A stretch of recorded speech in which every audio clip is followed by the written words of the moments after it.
senti io a interroga. Ma sei tomata? Ara che non ho studiato mia niente ieri. Vabbè, a perché mi? Aspetta, fa finta di guardare sua sacchetta. Ma sì, ma di cosa vi preoccupate? Parlando dei pronomi personali in inglese. Mi so tutti. Sì, perché non hai niente da far casa e poi si una secciona. Ciao, ma visto che ti sei tanto sicura, perché non ti offri? Brava, così te ne cavi tutte dai petoi. No, non sarebbe giusto.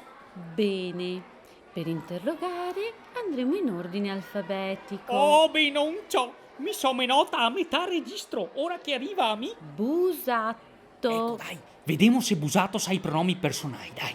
busatto, Insomma, se devo guardarte ti?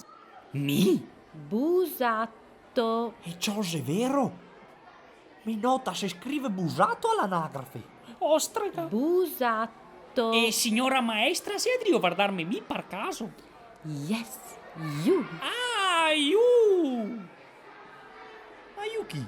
Che non la gabbia ciappata pa un uomo. You of course. Mi? Sì, dimmi, come si dice io in inglese? Dai, è facile. Io in inglese. Ciò, ma non le sapeva tutte. Ma se hai incantato? No, io sospetta.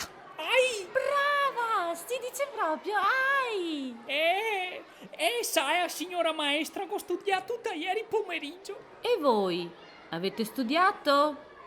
Signora maestra, ieri pomeriggio si veniva a venire a casa a farmi vedere i nuovi spot di tutta una capea.